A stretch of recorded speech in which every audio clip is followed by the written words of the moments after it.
آج ہم اپنی بیٹیوں پر فخر کرتے ہیں، انہیں زندگی کا حسن سمجھتے ہیں اور ان پر ناز کرتے ہیں۔ لیکن تاریخ کے اوراق میں ایک ایسا بھی دور ہے جس میں بیٹی کی پیدائش کو ذلت اور شرمندگی کا باعث سمجھا جاتا تھا۔ اس زمانے میں بیٹی کو زندہ دفن کرنا عام رواج تھا۔ یہ واقعہ ہمیں ایک ایسے قوم کی سوچ کی عکاسی کرتا ہے جو انسانیت سے دور اور اندھی رسومات کی قید میں تھی۔ زمانہ جاہلیت میں عربوں کی زندگی میں بہت سی غیر انسانی رسومات عام تھیں۔ جب کسی گھر میں بیٹی پیدا ہوتی تو چہرے پر نفرت اور دل میں حقارت بھر جاتی۔ یہ لوگ اپنی بیٹی کو نہ صرف بوجھ سمجھتے تھے بلکہ اس کی موجودگی کو اپنی بے عزت کا باعث سمجھتے تھے۔ اس قدر پست ذہنیت کا شکار تھے کہ اپنی ہی معصوم بیٹی کو قبر میں زندہ دفن کر دیتے تھے۔ وہ اپنی ہی اولاد کو مٹی میں دبا کر سوچتے تھے کہ انہوں نے اپنی عزت بچا لی ہے۔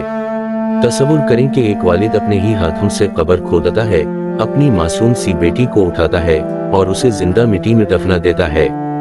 دل لرز جاتا ہے کہ کس طرح ایک باپ ایسی ظالمانہ حرکت کر سکتا ہے۔ آج ہم جس معاشرے میں رہتے ہیں وہاں ایسی کہانیاں سن کر دل کانپ اٹھتا ہے۔ یہ سوچ کر حیرت ہوتی ہے کہ کس طرح جہالت نے انسان کو اپنی انسانیت سے دور کر دیا تھا۔ کہتے ہیں کہ زمانہ جاہلیت میں ایک شخص اپنی بیٹی کو زندہ دفنانے کے لیے لے جا رہا تھا۔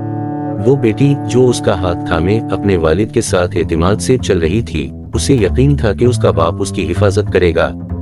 وہ چھوٹی سی بچی اپنے والد سے محبت بھرے سوالات پوچھتی جا رہی تھی، لیکن باپ نے اس سے ایک بھی جواب نہ دیا۔ جب وہ قبر کے قریب پہنچے تو باپ نے اپنی بیٹی کو وہاں کھڑا کر دیا اور قبر کھودنے لگا۔ معصوم بچی جو شاید ابھی دنیا کی حقیقتوں سے بے خبر تھی، اپنے والد کو قبر کھودتے ہوئے دیکھ کر حیرت سے پوچھنے لگی، بابا، یہ قبر کس کے لیے ہے؟ اس کے باپ کا دل شاید ایک لمحے کے لیے نرم ہوا، لیکن اس نے پتھر دل ہو کر کچھ نہ کہا اور قبر کھودنے میں مصروف رہا۔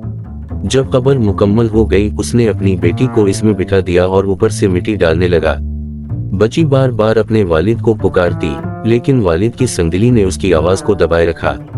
یہ واقعہ ہمیں یاد دلاتا ہے کہ کس طرح انسان اپنی جہالت میں اتنا اندھا ہو گیا تھا کہ اپنی ہی اولاد پر رحم کرنا بھول چکا تھا۔ یہ اس زمانے کی اندھی اور غیر انسانی سوچ کا نمونہ ہے۔ لیکن پھر اللہ تعالیٰ نے انسانیت کے لیے اپنے پیارے نبی حضرت محمد صلی اللہ علیہ وآلہ وسلم کو بھیجا، جو رحمت للعالمین بن کر آئے اور انسانیت کو عزت اور مقام سکھایا۔ ہمارے پیارے نبی حضرت محمد صلی اللہ علیہ وآلہ وسلم نے اس ظالمانہ رواج کو ختم کیا اور بیٹیوں کو عظیم مقام عطا کیا۔ رسول اللہ صلی اللہ علیہ وآلہ وسلم نے فرمایا، بیٹیاں رحمت ہیں، اور جو شخص اپنی بیٹیوں کی پرورش کرتا ہے اللہ اس پر اپنا خاص کرم فرماتا ہے۔ یہ وہ ہدایت تھی جس نے عربوں کی سوچ کو بدل دیا۔ بیٹی کو بوجھ سمجھنے والے اب بیٹی کو نعمت اور اللہ کی رحمت سمجھنے لگے۔ اسلام نے یہ پیغام دیا کہ بیٹیاں اللہ کا انعام ہیں اور ان کی پرورش کرنے والے کو جنت کی خوشخبری دی گئی ہے۔ ہمارے نبی حضرت محمد صلی اللہ علیہ وآلہ وسلم نے فرمایا کہ جو شخص اپنی بیٹیوں کی دیکھ بھال کرتا ہے، انہیں تعلیم دیتا ہے اور ان کی اچھی تربیت کرتا ہے، اللہ اس شخص کو جنت میں ان کے ساتھ رکھے گا۔ اس سے یہ ثابت ہوا کہ اسلام نے عورت کو عزت اور اہمیت عطا کی اور اسے خاندان کا حسن بنایا۔ آج ہمیں سوچنا چاہیے کہ اللہ تعالیٰ نے ہمیں بیٹیوں کے ذریعے رحمت اور برکت سے نوازا ہے۔ یہ ہمارے لیے فخر کا مقام ہے کہ ہم ان کی عزت اور محبت کریں۔ ہمیں اسلام کی تعلیمات پر عمل کرتے ہوئے اپنی بیٹیوں کو وہ پیار اور مقام دینا چاہیے جو ان کا حق ہے۔ اگر ہم بھی اسلام کی تعلیمات پر چلیں اور بیٹیوں کو وہ عزت اور محبت دیں جو اسلام نے ہمیں سکھائی ہے، تو یہ دنیا واقعی میں جنت کا عکس بن سکتی ہے۔ یہ پیغام ہمیں یاد دلاتا ہے کہ اسلام نے ہمیشہ انسانیت، محبت اور رحمت کی تعلیم دی ہے۔ جس معاشرے میں بیٹی کی قدر ہو، وہاں اللہ کی رحمتیں برستی ہیں۔ بیٹیاں زندگی کا حسن اور اللہ کا انعام ہیں۔